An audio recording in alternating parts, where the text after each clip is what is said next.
Okay, so good morning. Today's daf is daf Tzadik Gimel 93. We are near the bottom of Tzadik Bet Amabet. One, two, three, four lines from the bottom. One, two, three, four, five lines from the end of the word, end of the line, excuse me, by Mine Levi. And we are discussing the obligation to wash a garment that has blood sprinkled on it, or that blood gets on it, in the process of putting the blood on the altar. And what we've seen so far is that the only blood that this applies to is blood that could be potentially sprinkled on the altar. That if in fact the blood is not in fact kosher for sprinkling, then it will be not kosher. Then it will not trigger the requirement to wash the garment. Now we will see that that's not there are some who say, in particular, we'll see Rabbi Akiva will say that as long as it was at one point in time capable of being put on the altar, then it will still trigger the washing requirement. But the bottom line is that at least at some point in time, it needs to have been capable of being subject to washing. So that's the background for the following question. So the question is as follows: Boy Mine Levi. Nitas mi beged lebeged mahu. What is the story if it goes from one garment to another garment? Do we say mi beged kama idche le lekibus, that since that once it got on the first garment, well, now effectively it's not kosher for sprinkling any longer, and therefore it will not trigger the laundering requirement. Oh, domalo, or do we say no? Look, just as in the process of getting on the first garment, it went from capable of being sprinkled to not capable of being sprinkled, and yet it causes the obligation to wash the garment. So too with respect to the second garment. So Amar Le Zu She'elad. So Levi said. So Rebbe. Well, actually, Boimine Levi doesn't say exactly who Levi asked of, but if we look in the Shita Mikubetzet on note Yud Bet, excuse me, on the right hand side of the page, it says Mi Rebbe. That he was asking Rabbi Yehuda Anasi. And so Amar Le, Rabbi Yehuda Anasi responds back to Levi, Zu Sheila. And Rashi tells us, what does it mean by Zu Sheila? Fourth line from the bottom of Rashi, middle of the line, Zu Sheila, Benichuza Yafesh Alta, Ashivcha Ala. So this is a good question that you're asking, and I'm going to give you the answer. So ton, and keep your finger on Rashi. Now we're near the end of the fourth line from the bottom, because we'll be going over the rest of the almost all the rest of the Rashis on this daf. Ton kibus mimanavshach. Well, look, it should require washing no matter what, because say v'kasher. If in fact you say that even though it's on the garment, you're still allowed to gather it in order to put it on the altar, as Rashi says, "Oso kasher v'afal gavta is lekibus." Even though it's now subject to the requirement of washing, lo batal mitoras dam, it does not leave the category of blood, meaning blood that could cause something to have to be washed. Kolzman shalo kivso, as long as you haven't washed it. If you didn't wash it yet, then it's still blood that could have gone on the altar. V'havile kenafshach min hakli ala ritzpa, and it's just kenishbach min hakli ala ritzpa, and it's just like if it fell out, it spilled out from the vessel on the floor. And as we saw all the way back in the first parak, I believe, of Masechet Zevachim, so nearly 90 days ago, almost 3 months ago, we saw that if in fact blood falls on the ground in the Azara, after it was caught in the kli, it can be gathered back into the kli and sprinkled. So hakasher, well then it's still valid for sprinkling. And as Rashi says, v'ton ha'acharon kibus, and so the second garment will require washing. So if we say that you can still gather the blood technically off of the garment in order to sprinkle it on the altar, well then clearly when it goes from one garment to the next garment, it's going to trigger an obligation to launder it. And if you say, you know what? If they were to gather it, it would not be kosher when you gather it off of the first garment. Anna, Karebi Akiva Sphirulai. I agree with Rabbi Akiva. Because what does Rabbi Akiva say? Da Amar, because he says, Haisa lo sh'as hakosher v'nifsala, as I mentioned, as long as the blood had a moment of being capable of being thrown on the altar, dama ta'un kibus, then it's going to trigger a requirement. So either the blood is still capable of being thrown on the altar and therefore is going to trigger a washing requirement, or it once was and therefore it will trigger a washing requirement. Bottom line is it's going to require a washing. And so as a result, the garment requires washing. Now, as we turn to Tzadik Gimel Amud Aleph, we get the next question from the Gemara. So, by mine Rami Bar Chama mi Rav Chisda. Rami Bar Chama asked Rav Chisda, Nidaz al beget tamei mahu. Okay, so the last question dealt with what happens when it goes from one garment to another, because we're not sure whether or not you can gather the blood. But what if we know you can't gather the blood from that garment? What's the story then? In particular, what's the story if the garment is tamei? So as soon as the blood touches the tamei garment, and that's what we're going to assume at the moment, the blood becomes tamei, and therefore the blood cannot be sprinkled. But when does it happen? It happens at exactly the moment that it touches the garment. So which comes first? Does it become tamei, and therefore it's not capable of being sprinkled, and therefore it doesn't require washing? Or do we say, no, it touched the garment while it was tahor, and of course, yes, it's true that as soon as it touches it becomes tamei, but it was tahor at that moment, and so as a result, it does require laundering. And Rav Huna explains, Rav Huna braid to Rav Yoshua, from the fact that you're asking this question, Shmamina haisa lashas hakosher v'nifsala ein dama taon kibus. From the fact that you're asking this, you must not be paskening like Rabbi Akiva. Because if you pasken like Rabbi Akiva, well then before the blood got on the garment, it was tahor, and it was capable of being sprinkled. And according to Rabbi Akiva, as long as you have one moment in which you can put the blood on the altar, that blood is going to require kibus, is going to require laundry. So hani mili b'zachar zeh. So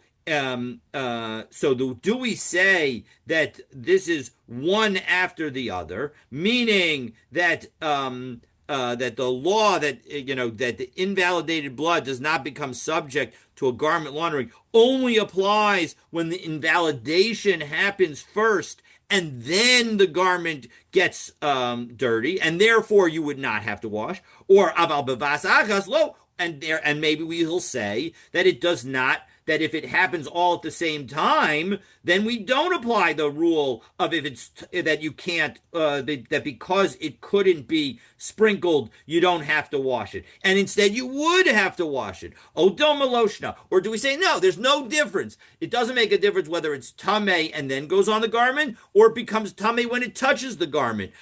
All of it, if it's even if it's simultaneous, it's no longer blood that could be sprinkled, and therefore the garment does not require laundry. So Rav Chisda responds, Amar lei. Rav Chisda explains, Plugta de Rabbi Elazar v'Rabban. Actually, this is a debate between Rabbi Elazar and the rabbis. Aliba de Rabba, as further explained by Rabba, u'dekamitaretz Abaye, and is further clarified by Abaye. And what are we talking about when we say all of these different names? Well, let's go through it and we'll understand it.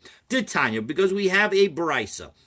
Okay, Rabbi Elazar Omer. Rabbi Elazar says the following: Mechatas. So we're going to do an analogy between, as we have seen several times throughout this Masechet, between blood and the purifications, the waters of the para aduma. Mechatas, waters of sprinkling. In this case, chatas doesn't mean like the sacrifice, but it means the purification process. Shenitmeu mitarin, that of waters of the para aduma. That shenitmeu, if even if those waters become tamei mitaharin, they can still be used to purify. Shaharei nida mazin alaiha. Because listen, what do you have when you have a nida? A nida who also and Rashi explains. Let's take a look at the Rashi.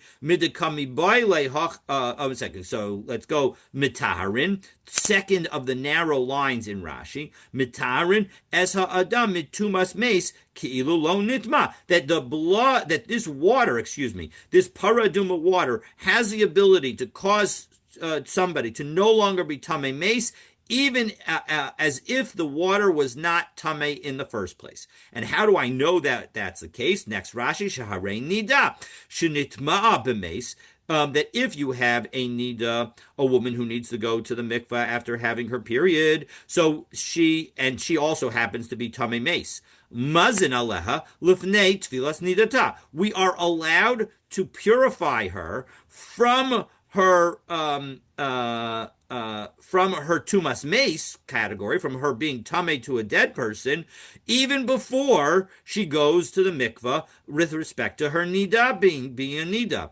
V'toveles l'shtei hatumaos, and at the end, when she goes to the water to purify herself from being tamei meis, she will also purify herself from being a nida, or vice versa. When she goes to purify herself at the end of their nida period, she'll be able to also purify herself from being tamei meis, because at the end of the 7-day cycle, when you get the sprinkling on the 3rd day and the 7th day, you still need to go to the mikvah in order to complete the purification process from being tamei meis, and you can delay that until after her nida period has ended. Bitfila achat, and she can just do one immersion in the mikvah. Shalom matzinu b'Torah, who's b'Torah, because we don't find anywhere in the Torah shehuzkaka litvul l'nidata tchila, that she needs to first become tahor from her being a nida before she is sprinkled on ulakabel hazah, and then to receive the sprinkling of the paraduma water utara in order for her to become tahor. The utara kishetivol, and that she becomes tahor as soon as she goes to the mikvah.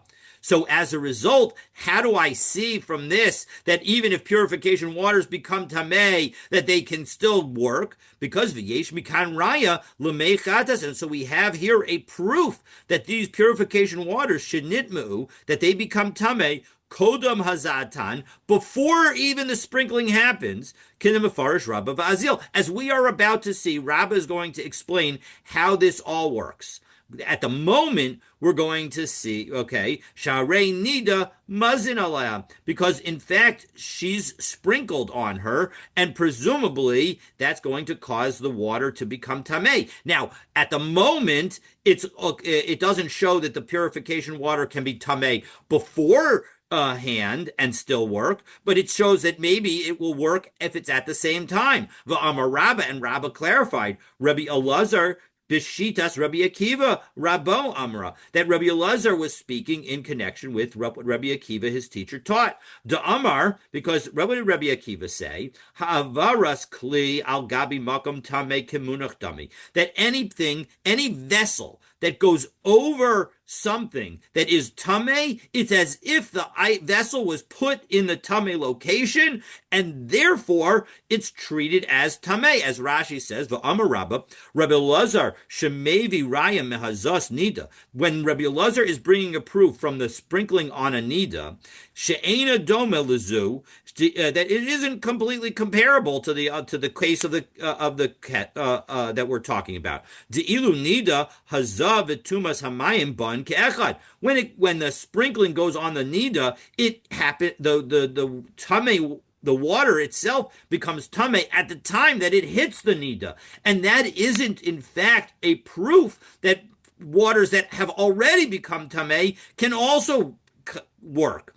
Ve'enzu raya nitma'u kodem hazaya. It's not proof that in fact that it can become tamei before the sprinkling, but now with Rabbi Akiva's, with the statement that Rabbi Elazar agrees with Rabbi Akiva, it does become clear that it happens before. Why? Because as soon as the sprinkling goes over the tame person, it's as if it's as if the water was on the tame person already, and therefore, even as the sprinkling drops are above the tame person, they become tame immediately, and therefore they actually do become tame before they hit the nida, and therefore we see that purification waters that become tame can still create tahara, can still be matahar someone from tumas mace. So that's a very good proof that Rebbe Lazar has using the case of nida.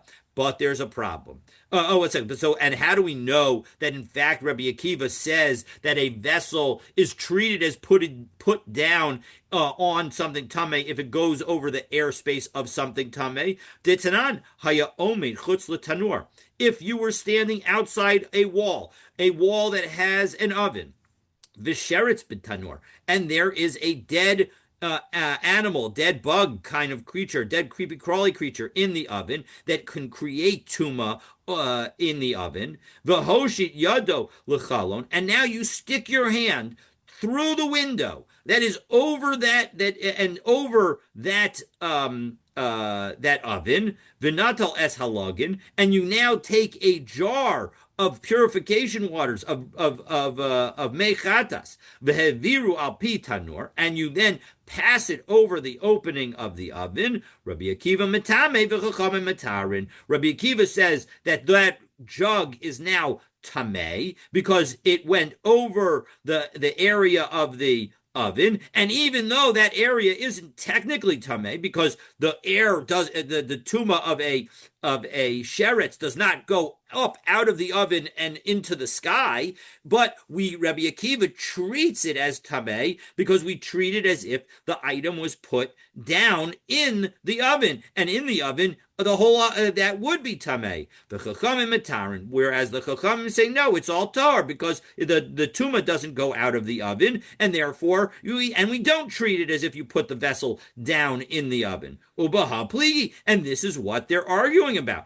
The Rabbi Akiva savar kemunach dami. Rabbi Akiva says that it's as if we put down the jar, and Rabbanan savar lav kemunach dami, and the rabbis say it's not as if you put down the jar, and therefore it's not tameh. The Eisve Abaye, but Abaye says, you know what, Rabbah? All of what you said is true, but you have tried to use this brisa to apply the same principle to water that has been sprinkled, which is our case of the nida that is trying to be sprinkled with the mechatas, and you're comparing that to taking a vessel over a space that is tameh, and those things are not comparable because Moda Rabbi Akiva agrees with the rabbis b'hazah when it comes to sprinkling. She'avira al kli cheres tameh, that if it were to pass over an earthenware vessel that is tameh, al gabei mishkav umoshav tameh, or over a couch or a seat that is tameh. Shehi Torah, the sprinkling stays tahor. So you can't say that that's the effort to prove when Rabbi Elazar was making his proof that it's based on this Rabbi Akiva. It's not based on this Rabbi Akiva because Rabbi Akiva would say that sprinkled water that is over a nida does not in fact become tameh because it has been sprinkled, and Rashi explains why that is that we'll get to in just a moment. The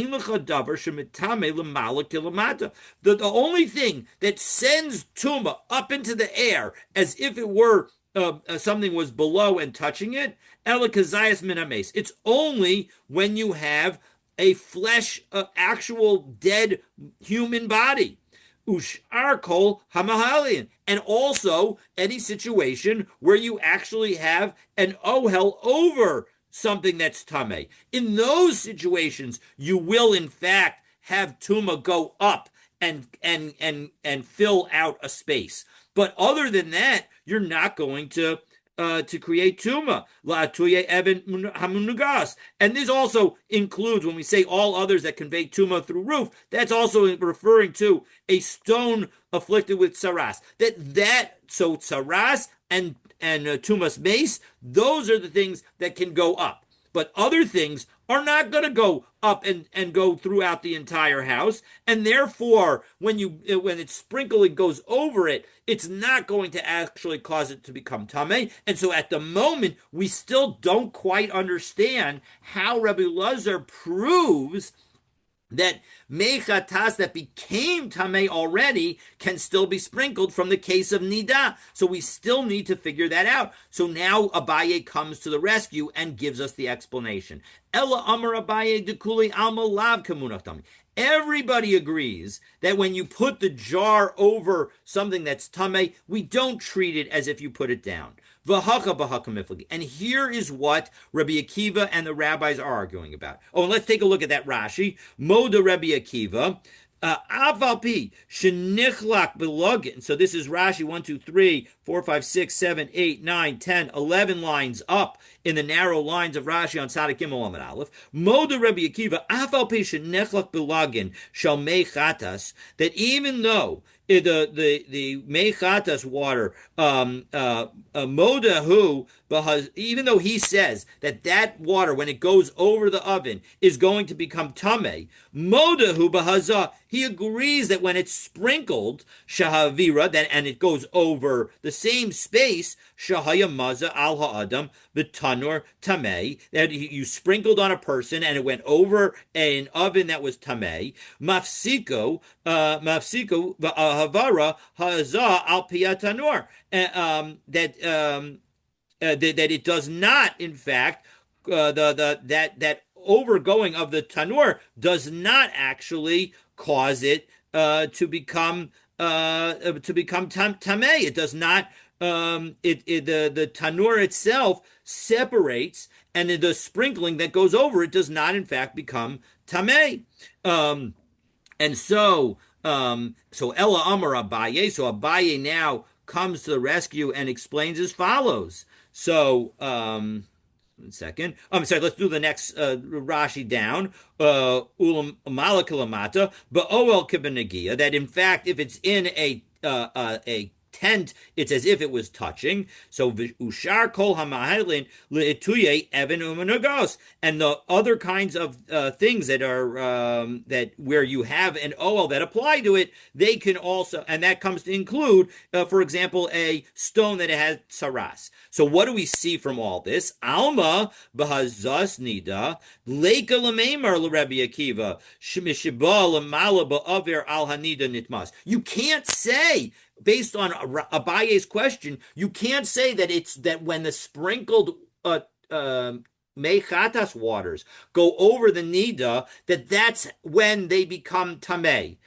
And therefore, that shows that even if the water became tamei before she got sprinkled, it is okay to sprinkle her, because in fact, we don't say that the water over her is treated as tamei. Ella Amar Abaye. So back into the Gemara, and we are beginning of the line 1, 2, 3, 4, 5, 6, 7 lines down in the wide lines on Tzadik Gimel Amud Aleph. Ella Amar Abaye dekuli alma lav kamunach dami. Everybody agrees that when you bring the vessel over the oven, it's not as if you put it down in the oven. And you know what Rabbi Akiva and the rabbis are arguing about? Where Rabbi Akiva says when it goes over the oven, it becomes tamei, and the rabbis say that it does not. The Rabbi Akiva savar gazrinan shema yanuch. It's not an actual thing, but we are worried that you might do it, and therefore we're going to say that we're going to treat it as if it's tamei. V'Rabbanan savri lo gazrinan, and the rabbis say we don't make this gzeira. Umodi Rabbi Akiva b'hazah, and Rabbi Akiva will agree that in sprinkling, we're not worried about you putting it down, because kevan de nafak, once it leaves your hand, it's left. There's no ability to change the direction of the sprinkle once it's left your hand. Rabbi Lazar v'Rabbanan b'may kamifki. So all right, so you've done a great job of reinterpreting this latter brisa that we or the latter Mishnah. The Mishnah was in Parak Yud, Mishnah Hey. But what about the brisa that we cited in the first place, where Rebbe Lazar says that the purification waters that became tamei can still work, because as is proven by the fact of the nida. So we need to still explain that. So Rabbi Lazar v'Rabbanan b'may kamifki. So what are the Rabbi Lazar and the rabbis arguing about? And it's important to note that although we only quoted Rabbi Lazar saying that purification waters that became tamei purify because of the case of the nida, the bar plugta, the people who argue with him are the rabbis, and the rabbis say no. If purification waters become tamei, they don't work any longer. And so what's that argument about? So Amar Abaye explained, Bidanin tuma keduma mituma ba'osa shah kamifliki. What they're really arguing about is the following. Can we learn, and it's the key to our question, can we learn about something that happens beforehand from something that happens at the same time? Meaning that what Rabbi Elazar is saying is that, look, when the water touches this nida, it becomes tamei.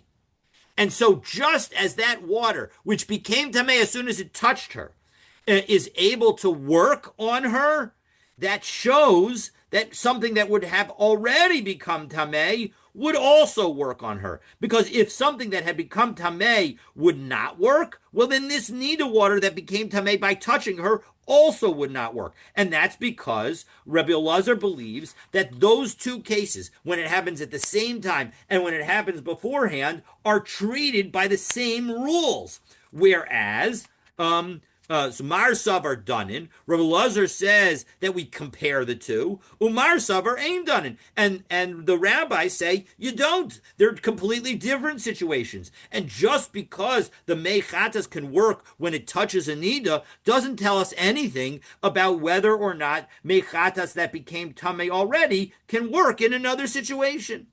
So that is how Abaye explains it, and that is how, when we said before, when it came to the question of a blood getting on a garment that is tamei, we say that the same machlokas applies. Rabbi Lazar would say that because it's as if it became tamei already, and therefore because it became tamei already, the blood's no longer valid for sprinkling, and therefore you don't need kibus. Whereas the rabbis would say no, just because something can work when it touches doesn't tell you anything about if it became beforehand. And so as a result, the rabbis would say that of course it does need kibus because it was still valid blood when it got onto the garment. But Rava says, you know what? Dekloi alma ain danin. Really, we could say that everybody agrees that you don't derive what happens before from what happens if it happens at the same time. And therefore, this is totally irrelevant to our question. And you know what Rabbi Lazar and the rabbis are really arguing about? It's the following. The Rabbi Lazar savar hazat tzricha shiur. Rabbi Lazar says, you know what? There's a minimum amount of water that needs to be put on the person. And you know what happened? Umitztarfin lahazos. But we allow the combination of sprinklings. The Rabbanan Savrei Hazah Ein Tzricha Shiur. Whereas the rabbis say, you know what? There is no requirement for a minimum amount. And so here's how the whole logic works. That according to Rabbi Lazar, Dekuli Alma Ein Danin, as Rashi explains, take a look, Rashi 1, 2, 3, 4, 5, 6, 7 lines down in the wide lines of Rashi. Dekuli Alma Ein Danin, Rabbi Lazar, Tuma Keduma, Mituma Keduma Yellow. You know what? When he says that we can figure it out, the law of Mechatas that became Tamei, before you did the sprinkling, that we're learning it from the case of Nida, the case of Nida itself is an example of where it became Tamei beforehand. Not because it became Tamei in the airspace. No, the Rabbi Elazar Savar Hazat Tzricha Shiur. No, his point is that there is a minimum amount of water that needs to be sprinkled. And what happens if that minimum amount was not met in the first sprinkling on the nida? So as a result, the water that's on the nida is tameh now, and she hasn't gotten a full sprinkling yet, and yet umitzdarfin, and yet that water can be added to by sprinkling a second time, lahazos, to the second sprinkling, v'chinaf lahazah kamaisa Allah, and the water that fell on her already can count towards the fulfillment of the minimum requirement. Akati lav hazah he litara, and so as a result, Latara.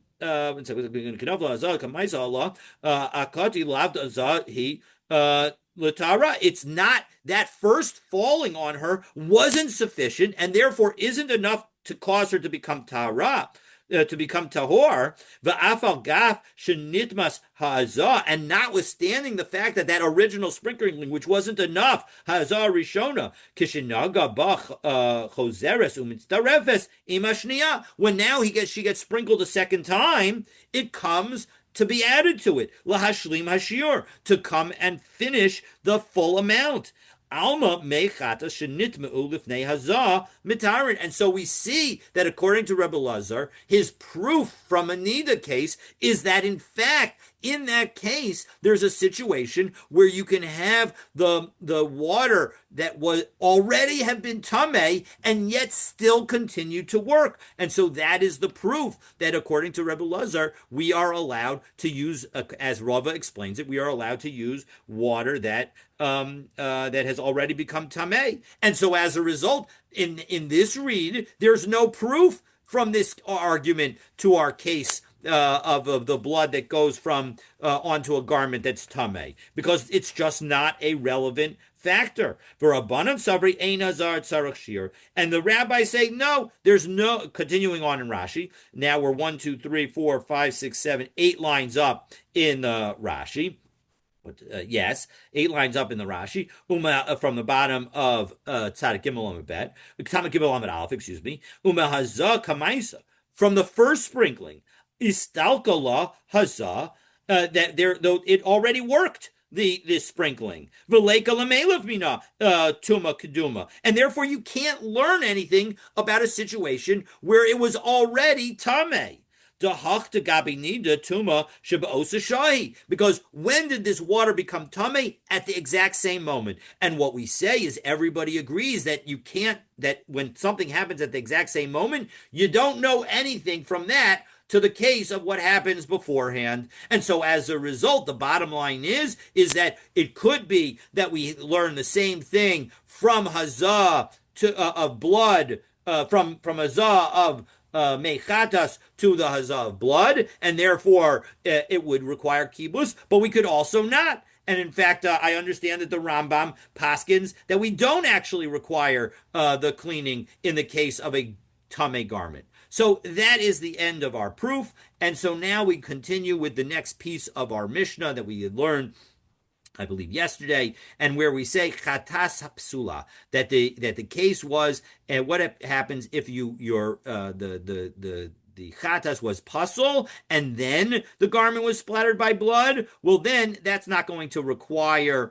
laundering, and the point was our Mishnah said it didn't make a difference whether there was a moment in time when it was valid, because it said even if the blood became tameh later, as an example. So now we learn the Brisa where we have Rabbi Akiva's opinion that disagrees with our Mishnah, and Tana Rabbanan, midama, from its blood, midam kshera velo midam psula. It needs to be kosher blood and not non-kosher blood. So what does that mean, that it needs to be kosher blood and not non-kosher blood? So Rabbi Akiva and Rabbi Shimon disagree. Rabbi Akiva omer, haisa l'shasa kosher v'nifsala damad ta'un kibus. That as long as there was a moment when it was kosher, so then it would require washing of the garment. Lo haisa l'shas kosher v'nifsala. But if there was no moment of kosher, of the blood being kosher for sprinkling, well then it ain dama tone kibus. Then the blood is not going to require laundering. For Rabbi Shimon Omer, Rabbi Shimon says, you know what? Echad zeh ve'echad zeh ein dama tone kibus. Whether it was ever kosher to sprinkle, as long as it's not kosher to sprinkle now, it does not require laundering. So my time with Rabbi Shimon, why does Rabbi Shimon exclude even the blood that was at one time kosher and is now no longer kosher? Well, ksiv ota, we have a limitation in the pasuk that says ota. As Rashi tells us, 1, 2, 3, 4, 5, 6 lines up from the bottom of Tzadik Gimel Amud Aleph, ksiv ota, basrei dekra dekibus umarika ushtifa. That after the pasuk where it tells us about the law of having to wash a garment and having to engage in the purging and rinsing of a vessel in which you cooked the chatas meat. Ksiv kol zachar b'kohanim yochal ota. It says that all the male kohanim will eat from it. So that is a limitation.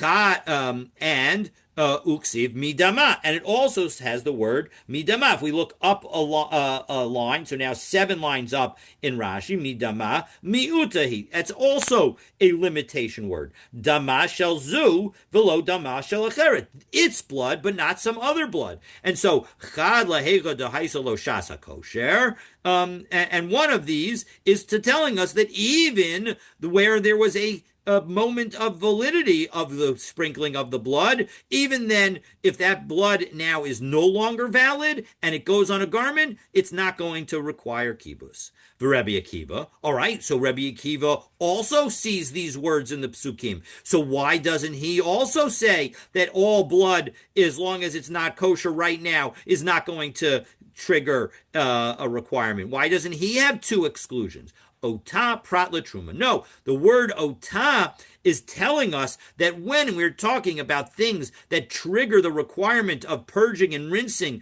of the cooking utensils, that is telling us only with respect to chatas and not with respect to truma. But Rabbi Shimon l'tamei. What about Rabbi Shimon? Doesn't he also need to exclude truma? No. De amar kodshim kalim ein teunin marika ushtifa l'kol shekain truma. No, he learns it from a kal v'chomer that if kodshim kalim, if when you cook a shlomim, you don't have to purge and rinse the vessels, so then for sure you don't have to do the same for truma. Okay. So that brings us to the next Mishnah. Nitaz minha tzavar al habeged. If the blood spattered directly from the neck of the chatas onto a garment, eino ton kibus. It doesn't require laundering because it was never kosher, because you first need to catch the blood in a vessel. Mina keren, if it spluttered from the horn of the altar, namely the top corners of the altar, after you put the blood there, umin hayesod, or it sprinkles from the base after you've poured out the shirayim blood, eino ton kibus. It also does not require laundering, because the blood that sprinkles from the horn or from the altar, from the base of the altar, has already fulfilled its requirements and is no longer subject to the requirement to sprinkle any longer, and therefore is not going to be kosher for sprinkling, and therefore is not going to trigger the requirement to be kibus, as we saw that you need to have kosher blood to trigger kibus. So nishbach min ala ritzpa va'asafo.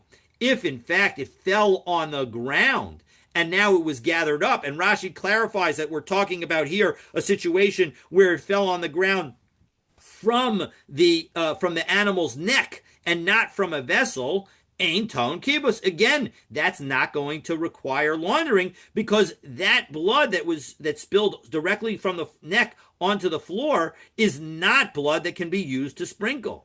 Ein ton kibus ela hadam shniskabel b'kli v'roy laza. The bottom line is you need to have blood that is capable of being sprinkled because it's received in a holy vessel. So Tana Rabbanan, Yochel nitas minat tzavar ala beged yehei ton kibus. So now we're going through the items in the Mishnah to show what the sources are. So you might have thought that blood that came directly from the neck onto a garment would require washing. Talmud Lomar asher yizeh. The pasuk says that it's going to be sprinkled, meaning lo amarti lecha ela beroi lahazah. The Torah is telling us that only blood that is capable of being sprinkled is going to be subject.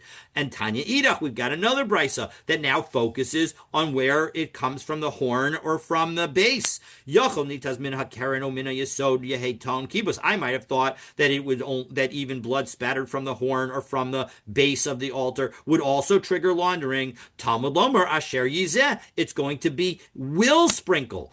Prat lezeh shekvar huza, which comes to exclude something that's already been sprinkled. Nishbach ala ritzba. We said that it fell on the ground, and then we said that the only thing that requires laundering is the blood that was received in a vessel and is fit for sprinkling. So hasulamali, why do I need to teach this last little bit? What is it telling us? So matam kamar, no, it's not telling us something new. It's telling us the explanation. Matam nishbach ala ritzba va'asafo ein ton kibus. Why is it that blood that falls on the floor and now directly on the floor from the animal's neck and is now gathered up does not require laundering? Because lefisha ein ton kibus ela dam sheniskabo bekli v'roy. Because it has to be something that was first accepted into a vessel and is fit for sprinkling. And what did we learn? That if in fact it fell out of that vessel and then onto the floor and then was gathered, it would be fit. But here, where it falls directly from the neck, directly onto the floor, it's not fit. Roilaza, our Mishnah said that it needs to be fit for sprinkling. Lemuute mai, what is it coming to exclude? Lemuute kibo pachos mikadei hazaya b'chli zeh upachot mikadei hazaya b'chli zeh. What is it coming to exclude? It needs to be fit for sprinkling because let's say you catch a little bit of blood in cup 1 and a little bit of blood in cup 2, and now you combine them together. But each of them individually was not sufficient, so that would not be enough for sprinkling. Titania, because we learned in a brisa that there is a minimum amount that is needed to be in the cup in order to do the sprinkling. Rabbi Chalafta bar Shaul Omer Kiddush pachot mikadei hazaya b'chli zeh upachot mikadei hazaya b'chli zeh lo kiddush. If you have with respect to the mechatas, water that's insufficient for sprinkling in one vessel and insufficient for sprinkling in another vessel, and you combine them together, that's not going to work. Ibailahu bedam mahu. So they asked, what's the story with blood? Hilchasahi. So the question is, Hilchasahi umihilchasa lo gamrin. And do we say that the halacha with respect to sprinkling is a halacha l'moshe misinai, and therefore we can't learn from mechatas to blood? O Dilma, hasa my taima. What's the reason that we're not allowed to do it? Tiksiv v'taval b'mayim. You have to be able to dip your finger into the water. V'hakanami ksiv v'taval b'dam. And here too, it talks about dipping the finger into the blood. So Tashma to Amar Rabbi Zrika, Amar Rabbi Lazar, af b'dam lo kiddush. Same rule applies, just like with respect to the mechatas, the blood of the water of the paraduma, so to the blood. So, and Amarava, 1 second though, Tanya v'tava v'lo mesapik, we have a brisa that teaches that you need to dip your finger and you cannot wipe it in the blood. You have to dip it in the blood. Badam achi hey badam shir tvila mi karo. This teaches that you need enough blood in the beginning to be able to dip it in. Min hadam shebe inyan. It means that the blood has to be the blood that is being discussed in this passage. We have to say the word badam. And why does we need to say both badam and v'taval? So the point is that it's telling us that hava amina. I would have thought that even though there wasn't sufficient blood from the beginning, kasav rachmana badam.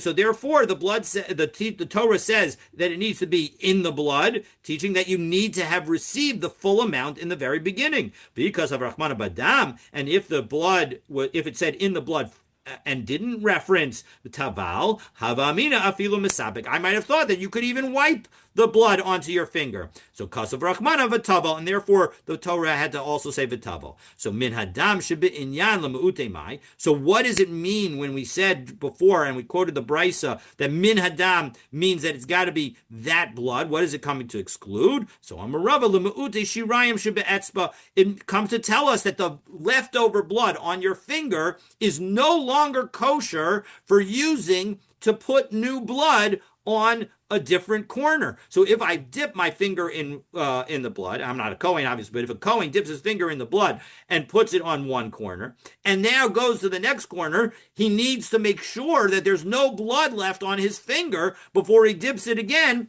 and puts it onto the next corner. So Amar Ravin Bar Ava Bar Rav Ada Rav. So Ravin, the son of Rav Ada, asks Rav. So Amar Talmidcha Amar Rav Amram, your student said in the name of Rav Amram, Tanina. 1 second, we learned in a brisa. Hayamaza. If you were sprinkling the blood of the inner chatas, the nitza hazamiyado, and some of the blood came from his hand onto a garment, ad shalohiza, before he sprinkled, ton kibus. Well, now that garment requires laundering because he hasn't yet sprinkled. It's blood that's kosher for sprinkling, and therefore it's going to require laundering. Mishahiza, once he has sprinkled, Ein town kibus. It no longer requires sprinkling. So my love, hakikamar, isn't this what the Bryce is saying? Achalo gamar milahazos. It means that he's finished all his sprinklings. And town kibus, that's when it requires laundering. Umishagamar lahazos. And before he finishes sprinkling, then any blood that goes on his garment would require laundering. And once he finishes all the sprinkling, then it doesn't require laundering. And that would be a question, because maybe that would suggest that even the blood that's left over on his finger is kosher, would trigger laundering requirements, because after dipping it in and now he's done the application, but he hasn't done all the applications. He still has blood on his finger, and we're saying that that blood could trigger laundering, which means that that blood is kosher for sprinkling, which means that Rava is incorrect when he says that l'ma'ute shirayim shebe'etzba, that the leftover blood on a finger is no longer kosher for sprinkling. No, not necessarily. Lo, hakikamer. This is what that Bryce is saying. Ad shelo yatzasa hazam miyado. That as long as the sprinkling has not left his hand, ton kibus. Then it's going to require kibus. But then it's going to require, the first time that the sprinkling has not left his hand, it's going to require washing. Mishi yatzasa hazam miyado ain't ton kibus. But as soon as he does that first one, the blood that's still on his hand will not require laundering. So Abaye asks also, Gomer Milahazos, when he finished all his sprinkling, when this is now towards the Beis Hamikdash, this is from a Mishnah in Parak Gimel Mishnah Tet. So we say mikaneach yado begufa shel para. When he's done with all the sprinkling, he wipes his hand off on the cow. And Rashi explains, because the entire body of the cow, including all the blood, needs to be burned. And so as a result, he's going to wipe his hand and clean his hand off on the cow. What's the implication? Gamar ein, lo gamar lo. If he hasn't yet finished doing all of the sprinkling, he doesn't wipe his hand off. And therefore we see that what remains on the Kohen's finger is going to be continued to be sprinkled towards the Beis Hamikdash, from the location where the body of the Parah Aduma is shechted and burned. And so as a result, that shows that what's left on the finger is still kosher for sprinkling. And again, contradicting Rava. So Rava explains, no, Amar Le, Rava explains to Abaye, Gamar mekaneach yado begufa shel para. No, the Mishnah in Parah Aduma, in Maseches Parah, was very specific. It said you wipe your hand on the cow when you're done. So lo gamar, but when you haven't yet finished, mekaneach etzba'o, then you still have to wipe your finger because the remnant blood after each sprinkling is no longer kosher for the next sprinkling. And so as a result, even though you don't wipe your whole hand, you have to wipe the finger. So bishlama gamar mikanech yado begufa shapar. Okay, well, I understand when it comes to finishing that you're going to wipe your whole hand on the body of the cow because it's okay for your hand to get all dirty with the schmutz of the cow after you've done all the sprinkling. Shenemar v'saraf v'sapara leina, because you're supposed to burn the cow in front of his eyes, and the puzzle continues to say that you have to burn the hide and its flesh and its blood, etc. And so you can't have any leftover blood on your hand. Ella etzba. Oh, but when it comes to your finger, b'mai mikaneach. What are you going to use to clean it? You can't use the animal, Rashi explains, because it's so dirty and you're going to get hair on your finger. And then you'll be doing further sprinklings with hair, and that'll be disgusting. So Amar Abaye, bisfas mizrak. Now, you use the rim of the bowl. Kediksiv kfore zahav.